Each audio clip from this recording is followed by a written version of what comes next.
In this question, we're asked to use the binomial theorem to express 1 plus root 6 to the power of 5 in the form a plus b root 6, where a and b are integers whose values are to be found. So since this is a binomial expansion that's going to be a full expansion with a low power of n, I'd recommend using Pascal's triangle to find the coefficients. So first row is 1, that's where n equals 0. Now the row n equals 1 is just 1 and 1. The row where n equals 2 is 1. 1 plus 1 is 2, 1. The row where n equals 3 gives us 1. 1 plus 2 is 3. 2 plus 1 is 3, 1. The row where n equals 4 gives us 1 plus 3 is 4. 3 plus 3 is 6.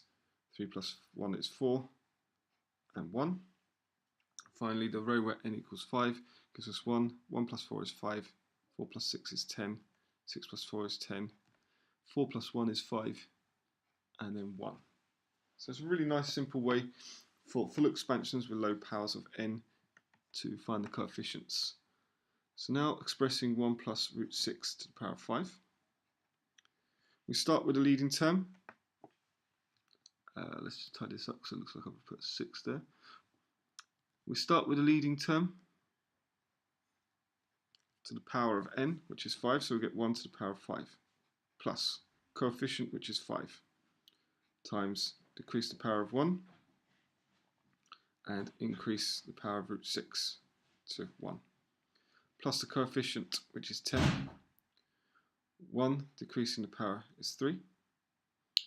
Increasing the power of root 6 is squared, plus the coefficient, which is 10. Decrease the power of 1 to 2. Increase the power of root 6 to 3. Plus the coefficient, which is 5.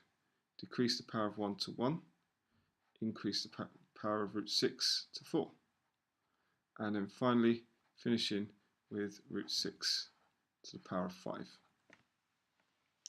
Now, strictly speaking, didn't necessarily need to include 1 in each of these terms, because multiplying by 1, of course, doesn't change the number, but I wanted to be complete and demonstrate fully what the expansion should look like.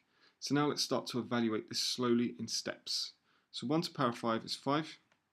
5 times root 6 is just 5 root 6. So the first two terms, nice and straightforward. Now we need to do the rest of the terms in smaller steps. So first of all, the 10, I'm just going to deal with the root 6 squared. Root 6 squared is 6, so I get 10 times 6. Plus, now I'm going to rewrite this term. I'm going to rewrite the higher powers of root 6 in a series of root 6's squared and just root 6's on their own. So this is going to be root 6 squared just times root 6.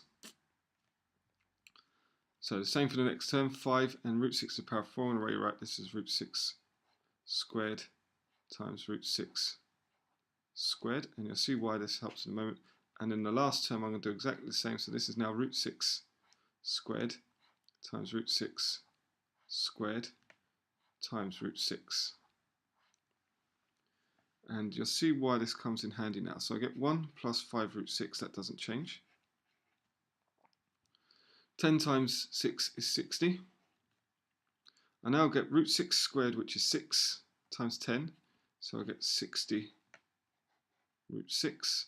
And so now the squared terms, I know I'm just going to drop the squared and the square root and multiply as a 6.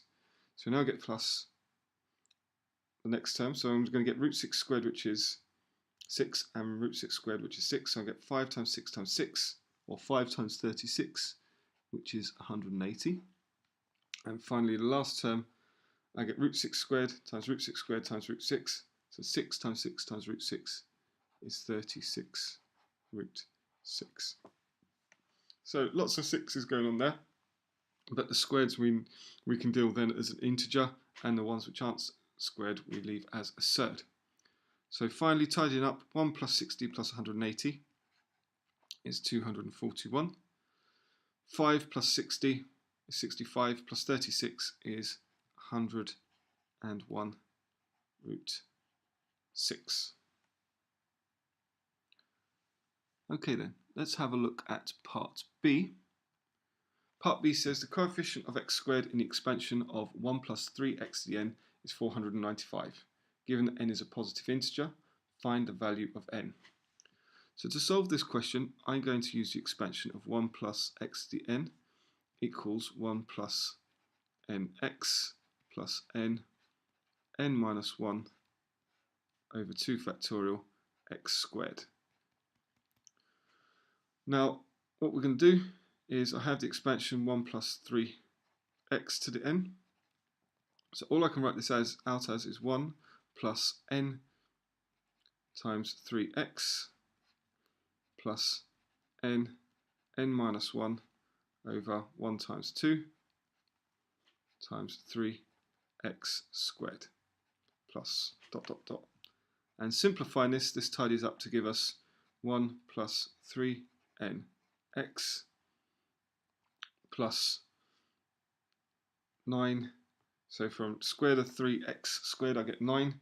So I'm going to get 9n n minus 1 over 2x squared plus dot dot dot dot because the series is incomplete. Now what we're told is that the coefficient of x squared, so let's just highlight my coefficient for a second. This is my coefficient of x squared. We're told that this coefficient that I'm highlighting, that is equal to 495.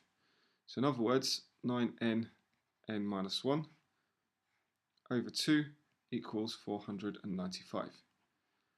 So now I can solve this equation to find n. So first of all, I'm going to get rid of the denominator of the fraction because that's a pain.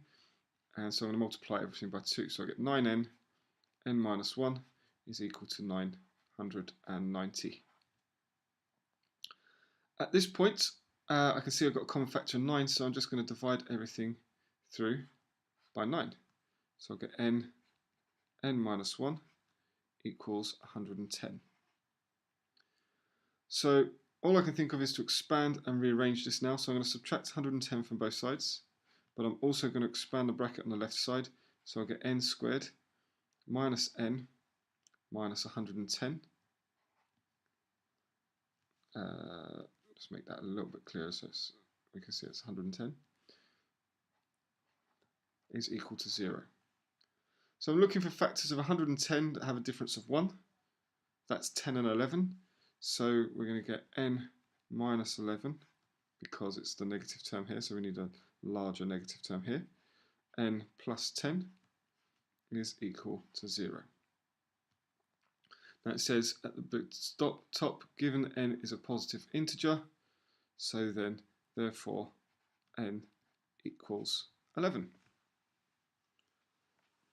Okay, so let's have a look to see how these two questions were marked. First of all, let's return back to part A. In part A,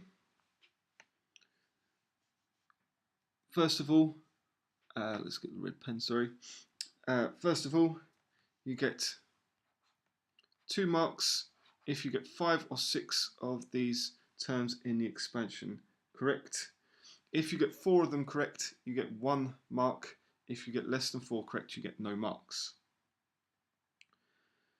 Next, there is 2 marks for correctly simplifying each of those terms as shown in this expansion.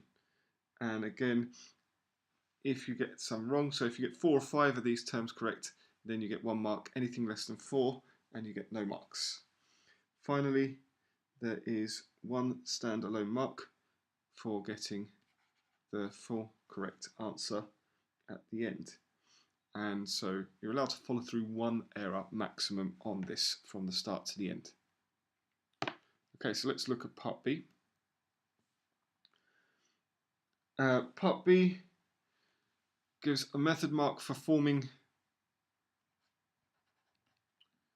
the fact that we're going to get this term here. So some way of forming and examining the coefficient of x squared. We then get an answer mark if you get to the quadratic that we have here, or the quadratic 9n squared minus 9n minus 990, that's fine. And then finally, you get an answer mark for getting n equals 11 only, and that has to be the correct answer. Okay, well I hope you was able to follow my solution and that you understood how to mark that question.